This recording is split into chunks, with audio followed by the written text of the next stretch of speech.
ब्रह्मसूत्रम ब्रह्मसूत्र ग्रंथ में page number 853 page के ऊपर 4 नंबर का अधिकरण ऐसा दिया है, मुग्धे अर्ध संपत्त्यधिकरणम। तो बात यह चल रही है कि तृतीय अध्याय द्वितीय पाद और तृतीय अध्याय के द्वितीय पाद का यह 4 नंबर का अधिकरण आरंभ किया गया था और उस अधिकरण के जो 6 अंग होते हैं उसको भी लिख के दिया था। अब उस अधिकरण का सार बताने वाले जो हरेक अधिकरण के लिए वैयासिक न्यायमालाकार के 2 श्लोक होते हैं उसका विचार करना है, किंतु उसका भी विचार करने के पहले थोड़ा सा हम लोग लिख लेते 2-3 पंक्तियां। तो लिखेंगे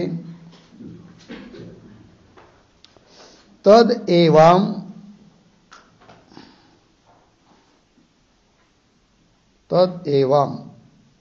अधिकरण चतुष्टयेन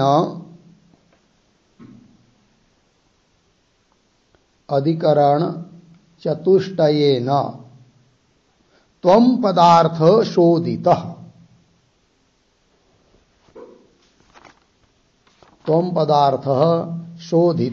पूर्ण विराम। तत्र स्वप्न सृष्टेः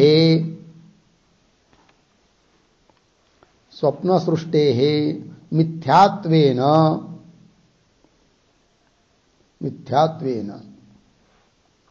सुख दुख कर्तृत्वादि अवभासे, सुख दुख कर्तृत्वादि अवभासे अपि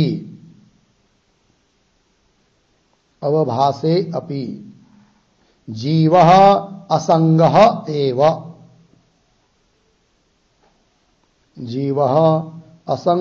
एव इति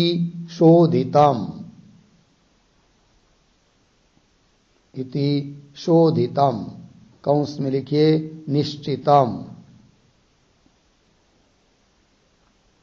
कंस बंद पूर्ण विराम। आगे सुषुप्तौ ब्रह्मैक्येन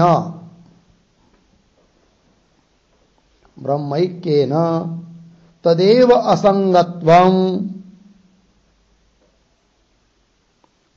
असंगत्वम् अनुभावितम्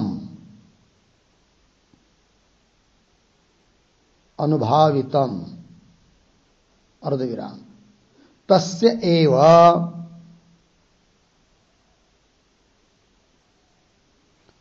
एव कंस में लिखिए सुषुप्तस्य एव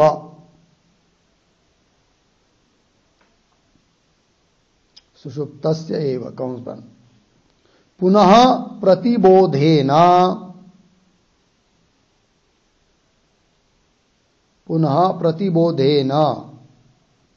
अनित्यत्व आशंका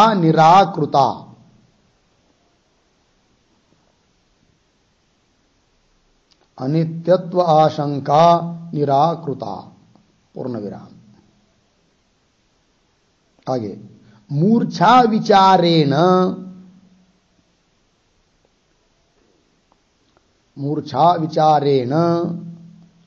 श्वासादि सर्व व्यवहार लोपे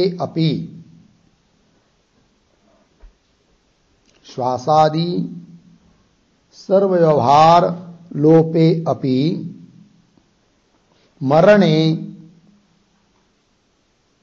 मरणे जीवनाशः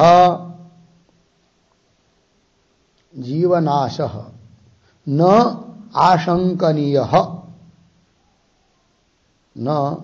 आशंकनीयः इति दर्शितम्। ठीक, देखो भाई अर्थ। तो यह जो पाद है तीसरे अध्याय का दूसरा पाद, इसमें कुल मिलाकर 8 अधिकरण है। 8 अधिकरणों में से पहले 4 अधिकरणों में त्वम पदार्थ का विचार किया गया है, त्वम पदार्थ का शोधन किया गया है, और आगे के 4 अधिकरणों में तत्पदार्थ का शोधन किया गया है। तो अभी तक इस 4 अधिकरणों में जो जो बात बताई तो उससे क्या क्या सिद्ध हुआ वो थोड़े में आपको लिख के दिया।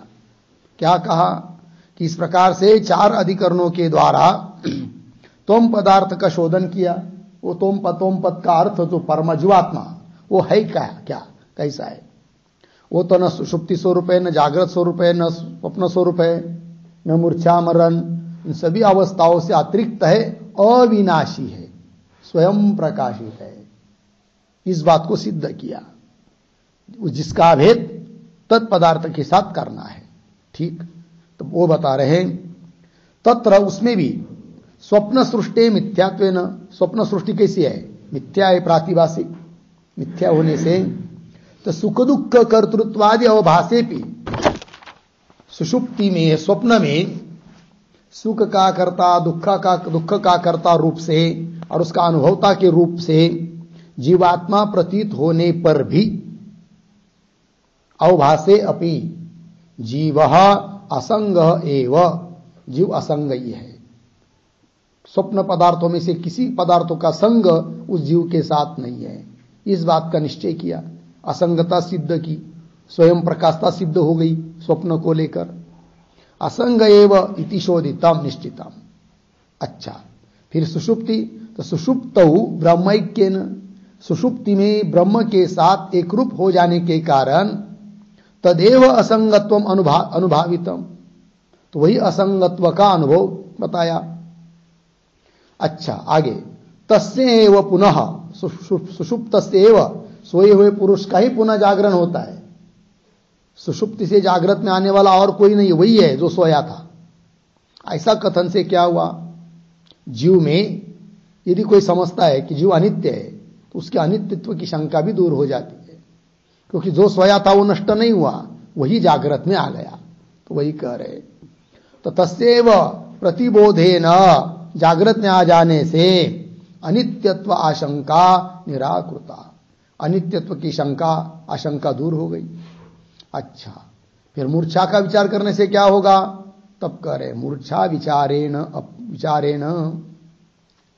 श्वासोश्वासादि सर्व व्यवहार लोपेपि, श्वास उश्वास आदि सभी व्यवहार का लोप हो जाने पर भी, क्योंकि मरण काल में न कोई श्वासोश्वास भी नहीं चलता है, ठीक है ना, तो सभी व्यवहार लोप होने पर भी जीव नाश न आशंकनीय, जीव का नाश होता नहीं है, इस बात की सिद्धि हो जाती है। अर्थात जीव नित्य है, स्वयं प्रकाशित है, असंग है। इन सभी बातों का विचार इन 4 अधिकरणों को लेकर किया गया, हो जाता है।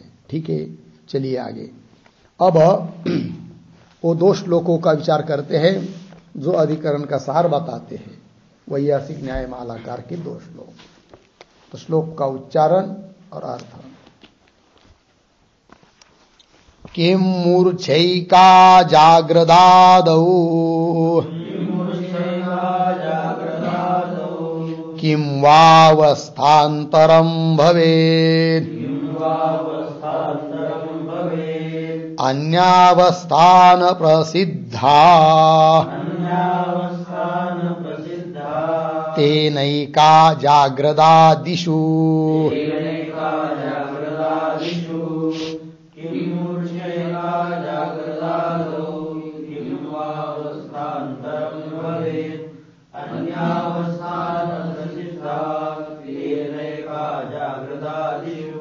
ठीक।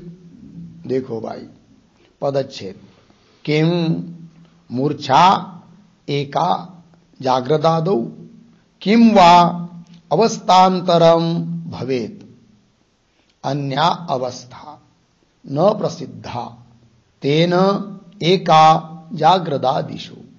ठीक, अन्वय, किम मूर्छा,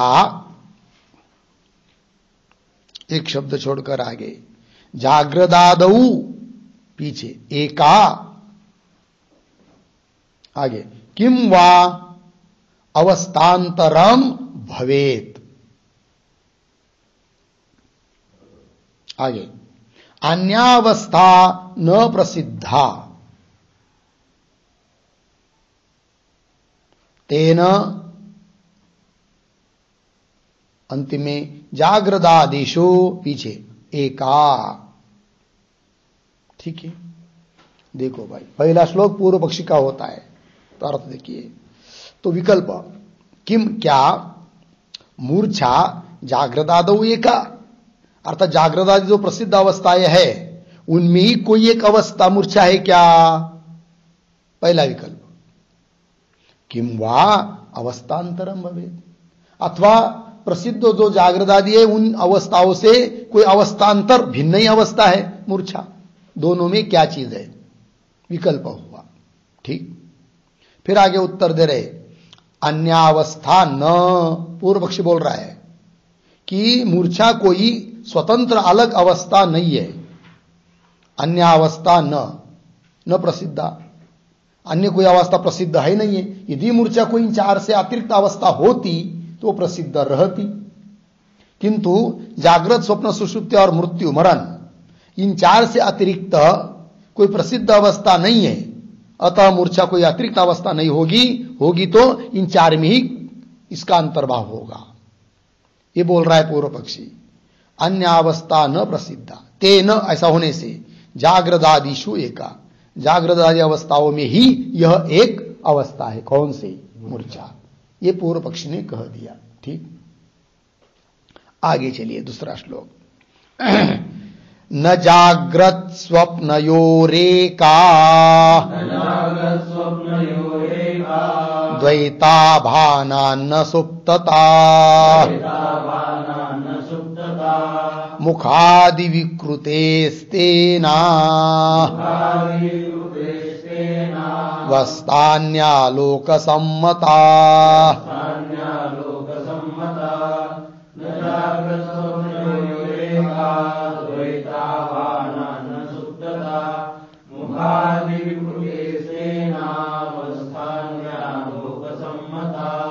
ठीक, पदच्छेद। न जाग्रत स्वप्नयो हो एका द्वैताभानात् न सुप्तता मुखादि विकृते तेन अवस्था अन्य लोक सम्मता।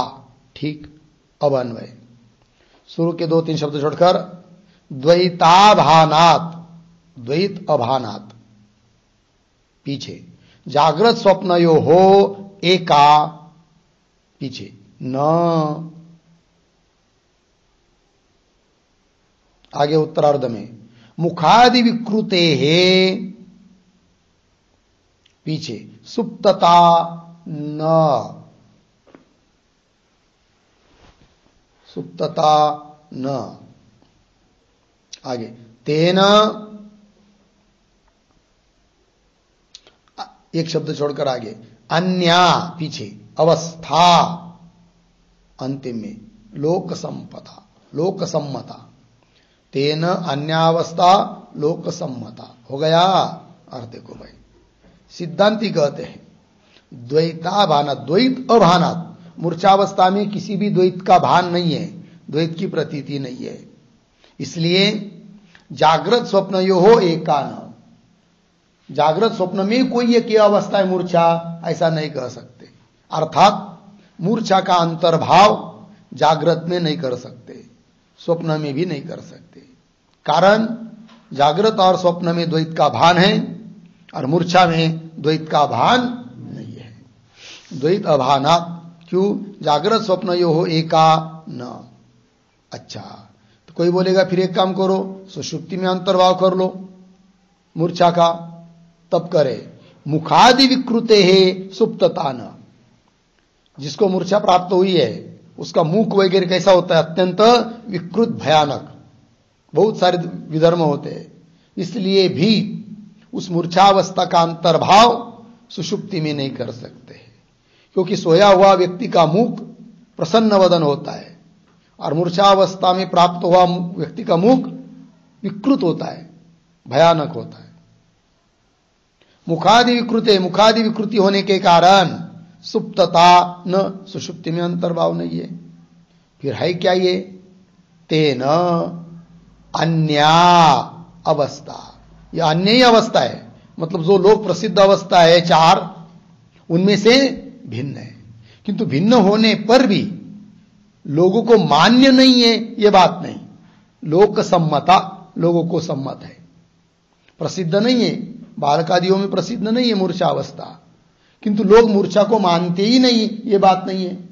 तो वृद्ध लोग यदि किसी को मूर्छा प्राप्त होती तो उसका उपचार करते हैं, इसका मतलब वो लोक सम्मत है। तो वही कह रहे लोक सम्मता, अर्थात यह अतिरिक्त अवस्था है, इस बात की सिद्धि होती है, यह सिद्धांति ने कह दिया। हो गया जी, चलिए आगे। अब भाष्य में चलते हैं।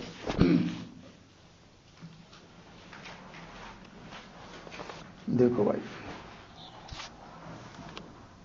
अस्ति मुग्धो नाम यम मूर्छित इति लौकिकाः कथयन्ति।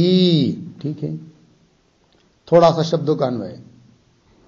अस्ति मुग्धः नाम यम, फिर दो शब्द छोड़कर लौकिकाः, पीछे मूर्छितः इति, आगे कथयन्ति। ठीक है, और ये जो पंक्ति है ना, अस्ति मुग्धो इति, और लिखा चल, उसके ऊपर लिखिए विचार विषय,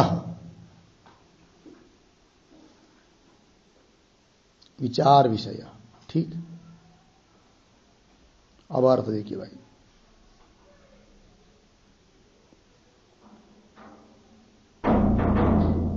अस्ति है, मुग्ध नाम, मुग्ध मतलब मूर्छित हुआ व्यक्ति, मूढ़ अवस्था वाला कोई है। बोलेंगे कैसे?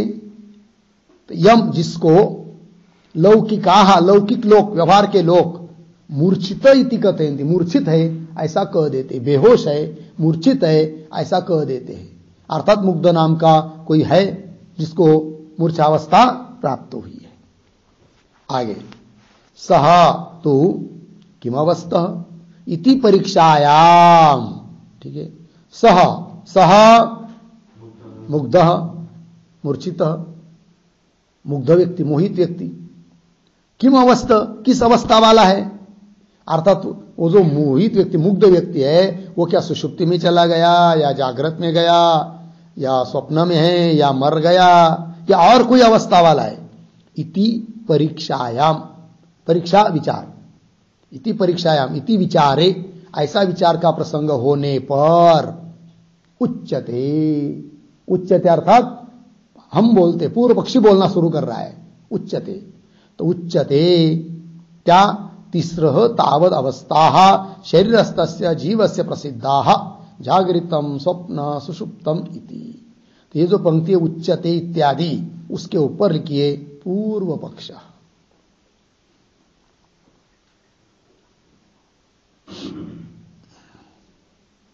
ठीक, और थोड़ा सा अन्वय भी करते आगे। तो तावत को पकड़िए, तावत, एक शब्द छोड़कर आगे, शरीरस्थस्य जीवस्य,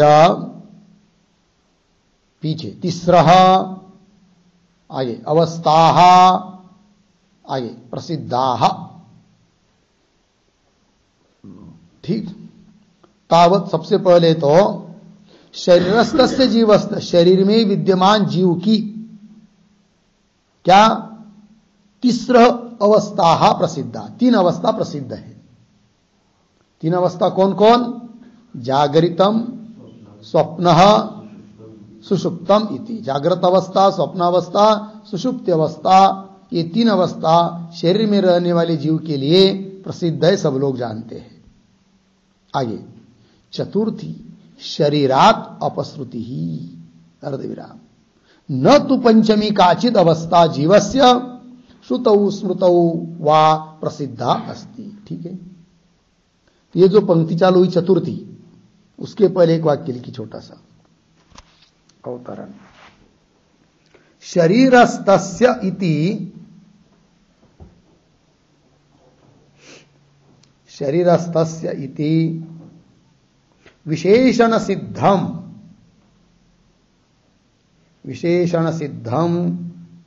अवस्थान्तरम आह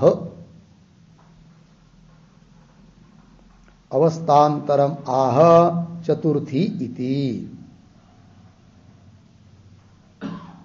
ठीक है, देखो भाई अर्थ। तो अभी पीछे की पंक्ति में कहा था शरीरस्थस्य जीवस्य, शरीर में रहने वाले जीव की 3 अवस्था प्रसिद्ध है। शरीर में रहन, इसका मतलब शरीर के बाहर भी कोई एक अवस्था है जो चौथी है।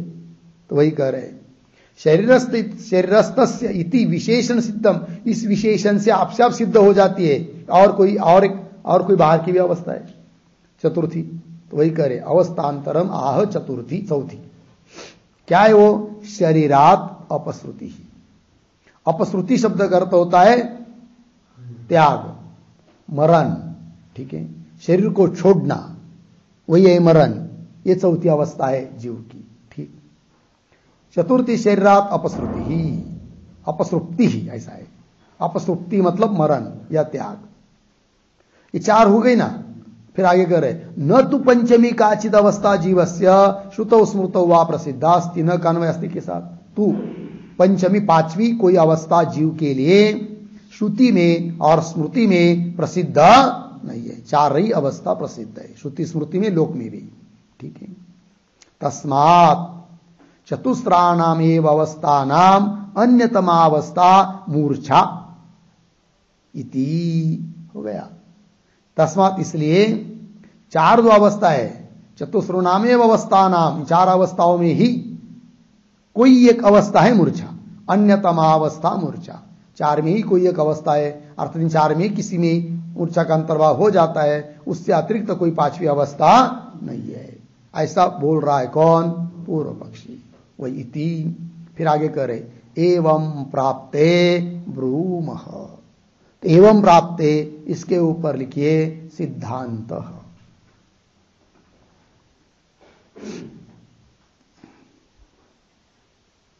एवं प्राप्ते ब्रूम, ऐसा पूर्व पक्षी प्राप्त होने पर हम बोलते हैं, सिद्धांति कह रहे हैं। ठीक, न तावन मुग्ध जागरितावस्था भवितुम अर्हति। ठीक है, ये जो पंक्ति है ना, न तावत, तो उसके पहले एक छोटा वाक्य लिखते हैं अवतरण के रूप में। परिशेषम दर्शयन, परिशेषम दर्शयन सिद्धांतयति न तावत इति। ठीक, देखो भाई, परिशेष को दिखाते हुए सिद्धांति अपनी बात बोल रहे हैं न तावत इत्यादि पंक्ति से। तो देखो भाई, न का अन्वय अर्हति के साथ अंतिम में। तावत मुग्धः, मुग्ध मतलब मूर्छित मनुष्य, जागृत अवस्था भवितुम न अर्हति, जागृत अवस्था वाला है ऐसा नहीं हो सकता। बोलेंगे क्यों? कारण बता रहे, नहीं अयम इंद्रियैहि विषयान ईक्षते, ही अयम इंद्रियैहि विषयान न ईक्षते, क्योंकि ही अयम मुग्धः, यह मूढ़ व्यक्ति, मूर्छित व्यक्ति इंद्रियों के द्वारा विषयों को नहीं देखता है। अतः मुग्ध जागृत अवस्था वाला है ऐसा नहीं कह सकते, क्योंकि जागृत अवस्था वाला वो होता है जो इंद्रियों के द्वारा विषयों को देखता है, और मूढ़ व्यक्ति इंद्रियों के द्वारा विषयों को नहीं जानता है। अतः मुग्ध व्यक्ति जागृत है यह नहीं बोल सकते, अर्थात मूर्छा अवस्था का अंतर्भाव जागृत अवस्था में नहीं है। हो गया, आगे चलिए। स्यादेतत्, स्यादेतत् इत्यादि जो पंक्ति है ना, उसके ऊपर लिखिए आक्षेप। आक्षेप, और स्याद के पहले एक वाक्य लिखिए अवतरण के रूप में। जागृत अवस्थस्य एव, जागृत अवस्थस्य एव मुग्धस्य, मुग्धस्य अर्थ अनुपलम्बः अर्थानुपलम्ब दुखानुभव व्यग्रतया, दुखानुभव व्यग्रतया स्यात् इति दृष्टान्तेन शंकते, इति दृष्टान्तेन शंकते स्यात् एतत् इति। ठीक, देखो भाई अर्थ। तो पूर्व पक्षी बोल रहा है, आक्षेप कर रहा है कि जो मुग्ध व्यक्ति है ना वो जागृत अवस्था वाला ही है। बोलेंगे कैसे भाई? अभी अभी तो हमने कह दिया पीछे कि मुग्ध व्यक्ति इंद्रियों के द्वारा विषयों को नहीं जानता है और जागृत व्यक्ति जानता है, तो कैसा मुग्ध हुआ? मुग्ध जागृत अवस्था वाला कह सकेंगे? तब वो बोलता है कौन? पूर्व पक्षी। पूर्व पक्षी कहता है, रे सिद्धांती, मुग्ध मतलब मूर्छावस्था को प्राप्त हुआ व्यक्ति जागृत अवस्था वाला ही है। बोलेंगे अच्छा, फिर विषयों को इंद्रिय के द्वारा क्यों नहीं जानता? तो वो बोलता है इंद्रियों के द्वारा विषयों को न जानने का कारण दूसरा है। क्या कारण है? तब वो बोलता है पूर्व पक्षी, उसको कहीं चोट लग गई, चाहे कुछ हो गया, इतना दुख हुआ, तो उस दुख का अनुभव करने में उसका मन व्यग्र है,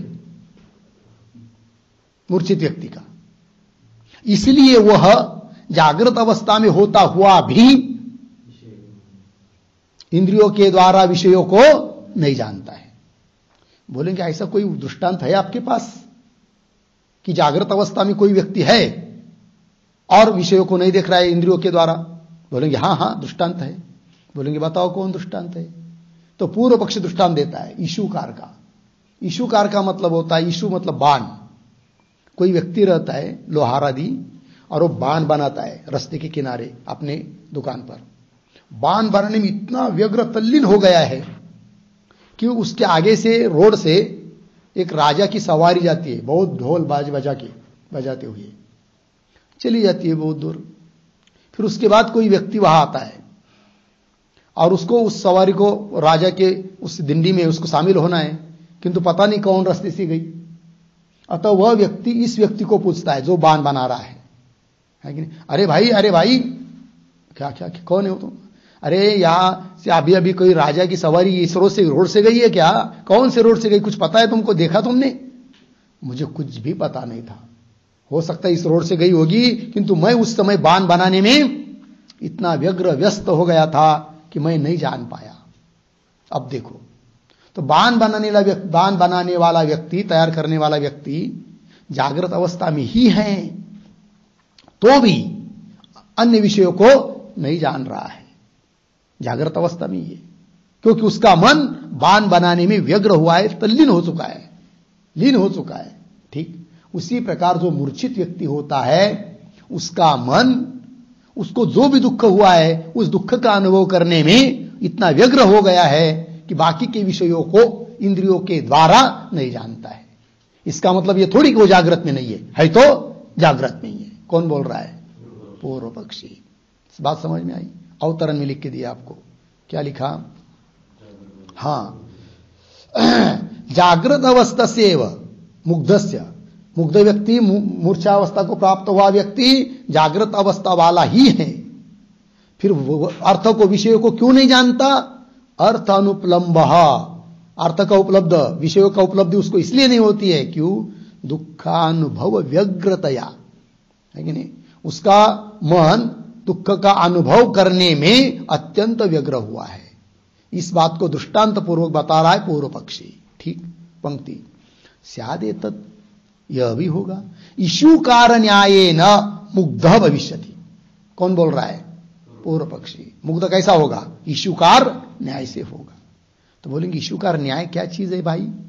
तो उसी को बता रहे आगे, यथा ईशुकार जाग्रत अपि ईशु आसक्त मनस्तया न अन्यान विषयान ईक्षते एवं मुग्ध मुसल संपातादि जनित दुखानुभव व्यग्र मनस्तया जाग्रत अपि न अन्यान विषयान ईक्षते इति। हो गया।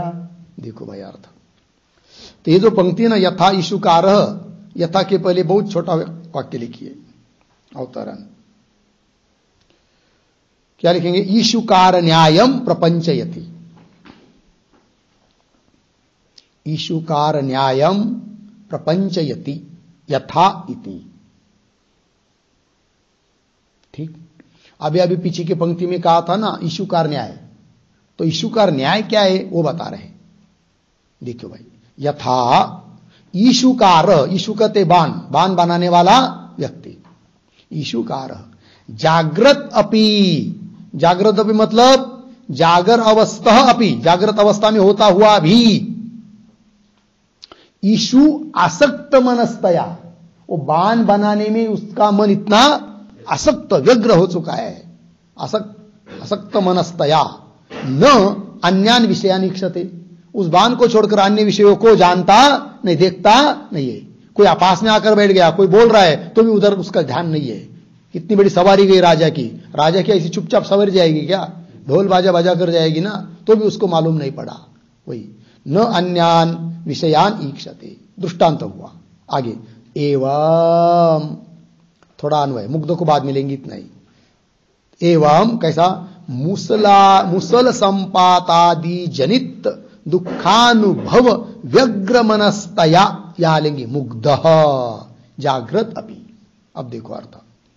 तो एवं इसी प्रकार मुसल, मुसल मुद्गर, कोई डंडा बिंडा कुछ भी लीजिए, उसके द्वारा कोई किसी ने मार दिया उसके माथे पर या लग गया उसको, तो बहुत बड़ी चोट लग गई, तो उससे बहुत दुख हुआ और उस दुख का अनुभव करने में उसका मन व्यग्र हुआ। तो मुसल संपात, संपातादि, संपात मतलब प्रहार, आघात, मुसल का प्रहार, उससे जनित उत्पन्न हुआ जो दुख, उस दुख का अनुभव करने में व्यग्र हो गया है मन उसका, और ऐसा होने के कारण व्यग्र मनस्तया, जागृत मुग्ध जागृत, मूड व्यक्ति जागता हुआ भी, क्या जी? तो देखो न को बाद में पढ़ेंगे आगे के, अन्यान विषयान, फिर पीछे न ईक्षते, अन्य विषयों को जानता नहीं है इति। हो गया जी, ये बता दिया। पूर्व पक्ष ने आक्षेप किया, फिर उत्तर देना आगे न, तो आगे जो न इत्यादि पंक्ति है उसके ऊपर लिखिए समाधानम। किंतु उस आगे का विचार हम लोग बाद में करेंगे, क्योंकि अभी इस दूसरे पाठ का समय हुआ। ओम पूर्णमद पूर्णमिदं पूर्णात् पूर्णमुदच्यते पूर्णस्य पूर्णमादाय पूर्णमेवावशिष्यते। ओम शांति शांति।